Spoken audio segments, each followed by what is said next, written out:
अब हम बात कर लेते हैं प्रीडेशन एंड इट्स सिग्निफिकेंस की। जो एनिमल्स शिकार करते हैं उनको हम लोग प्रीडेटर कहते हैं, और जिन एनिमल्स का शिकार होता है उनको हम प्रे कहते हैं। फॉर एग्जाम्पल, जो बियर है वो प्रीडेटर है क्योंकि वो सैल्मन का शिकार कर रहा है, और सैल्मन इस केस में प्रे है। अब जो प्रीडेटर और प्रे होते हैं वो किसी भी पॉपुलेशन के साइज को इंक्रीज और डिक्रीज करवा रहे होते हैं।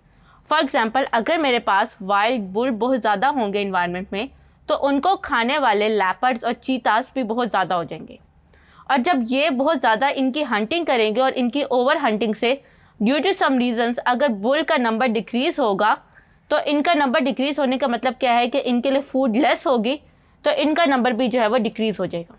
जब प्रे का नंबर ज़्यादा होगा तो उसके खाने वाले प्रीडेटर का नंबर भी ज़्यादा होगा, और जब प्रे का नंबर कम होगा तो उसको खाने वाले प्रीडेटर का नंबर भी कम होता जाएगा। तो इस तरह से प्रे और प्रीडेटर एक दूसरे पे डिपेंडेंट होते हैं on the size of their population. तो यूँ हम लोग जो है वो प्रीडेशन के फिनोमेना को अंडरस्टैंड करते हैं इन्वायरमेंट में पॉपुलेशन के नंबर को इंक्रीज और डिक्रीज करने के लिए भी।